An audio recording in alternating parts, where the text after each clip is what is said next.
Fala pessoal, vamos trazer hoje a segunda parte de como começou a descoberta sobre as insulinas e a diabetes. Pois é, a segunda parte ela vai começar lá em 1889, onde o diabetes era ainda uma doença cheia de mistérios. Os médicos eles sabiam que os pacientes eles apresentavam sede intensa, eles tinham ali uma perda de peso progressiva, eles tinham uma urina com abundante presença de açúcar e no sangue a causa mais permanente ainda era desconhecida. E foi nesse cenário que alguns dos pesquisadores, alguns deles eles eram alemães, eles conseguiram realizar um experimento que mudou a história da medicina. Antes de eu começar essa história, quero me apresentar para vocês. Eu sou Ana Paula Reis, eu estou enfermeira e nutricionista, especialista em diabetes, e eu estou aqui para te ajudar no conhecimento sobre a diabetes, porque eu acredito que o conhecimento ele salva. Então você já comenta aqui de onde você está falando e já compartilha esse vídeo para quem precisa saber. Bom, ao remover o pâncreas de um cão para poder estudar a função digestiva deles, eles observaram que aquele animal ele desenvolveu rapidamente alguns sintomas graves, como de quem tinha diabetes. Por exemplo, a urina dele continha grandes quantidades de açúcar e atraía por perto moscas, um fenômeno semelhante a que já havia sido observado pelos médicos lá da Índia. Lembra que nós falamos? E isso mais de 2000 anos atrás. Então, pela primeira vez, ficou demonstrado de forma científica que o pâncreas ele desempenhava, né, um papel de extrema importância, de fundamental importância no controle da glicose, principalmente no sangue. E essa descoberta, ela abriu novos horizontes para quê? Para novas investigações. Os cientistas, eles voltaram toda a sua atenção para pequenas estruturas que estavam ali presentes dentro do pâncreas. Ela foi descrita antes, já tinha falado com vocês, por um alemão chamado Paulo Langeres, né? E essas estruturas, posteriormente, elas foram chamadas de ilhotas de Langeres, justamente por causa do nome dele. E elas eram totalmente diferentes do restante das outras células do tecido pancreático. Mas a sua função era totalmente desconhecida. Durante as décadas, os pesquisadores de diversos países, eles tentaram identificar qual que era aquela substância que aquelas células diferentes ali, elas começavam a produzir. E depois eles viram que essas células elas eram responsáveis pelo controle da glicose. E aí a gente tinha um desafio enorme pela frente, porque a gente não conseguia inocular essas células, porque as enzimas digestivas, elas acabavam suprimindo a ação dessas células e impediam que ela pudesse ser estudada de forma isolada. E aí o grande avanço ocorreu já em 1921, quando um jovem cirurgião canadense chamado Frederick Bent, ele teve uma ideia inovadora, a gente sempre tem, né? Trabalhando do lado de Charles Best, ele desenvolveu um método chique demais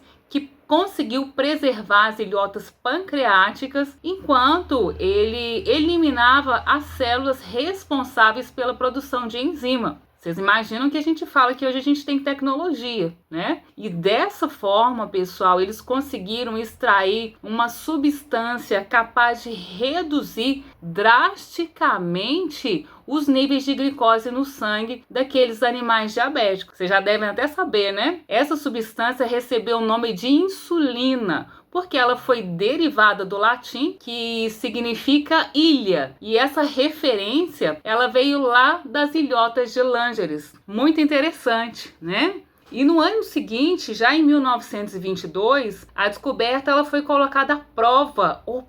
Agora em um ser humano. Um adolescente canadense, ele tinha à época apenas 14 anos e ele se encontrava em estado totalmente terminal devido às complicações da diabetes. E naquela época o tratamento ele consistia basicamente em dieta totalmente restritiva, extremamente low very carb, que eles retardavam a morte desse paciente. E quando ele recebeu uma versão purificada dessa insulina, adivinha o que aconteceu? Exatamente. Esse jovem, ele começou a ter seus níveis de glicose diminuído, o seu estado geral melhorou e a sua vida foi salva. Pela primeira vez na história, uma pessoa com diabetes tipo 1, ela conseguiu ter perspectiva real de vida e de sobrevivência. Então a gente precisa pensar que o impacto dessa descoberta foi tão extraordinário, principalmente porque lá em 1923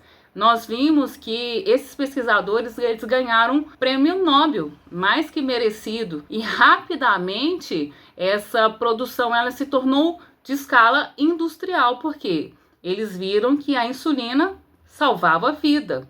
Inicialmente a insulina extraída de bovinos e suínos, milhões de pessoas ao redor do mundo passaram a ter esse acesso de um tratamento que transformava principalmente uma doença fatal e uma doença totalmente controlável. Vamos respirar, né, gente? Porque essa história é muito emocionante. Já nas décadas seguintes, a medicina ela concentrou todo o seu esforço em aprimorar o tratamento. E aí a gente já viu em 1930 a 1950, os pacientes já começaram a utilizar seringas de vidro reutilizável. Para quê? Para poder aplicar a insulina. E essas seringas elas eram esterilizadas por fervura.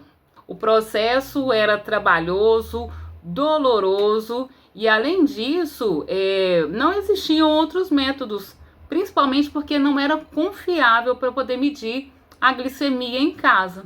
O acompanhamento era feito principalmente por meio de análise de glicose presente ainda na urina, um método bastante limitado que refletia apenas alterações que já haviam ocorrido em apenas horas antes. E aí a gente vai ver que com o passar do tempo, lá em 1946, surge outro avanço muito importante. Os pesquisadores eles conseguiram desenvolver uma insulina chamada de NPH, com uma formulação e uma ação intermediária que permitia reduzir o número de aplicações daquelas insulinas diárias. Isso representou um ganho muito grande na qualidade da vida dos pacientes e principalmente marcou o início da busca por esquemas terapêuticos cada vez mais próximos ao corpo, que hoje a gente chama de basal ou fisiológico. À medida que esses pacientes eles passaram a viver mais,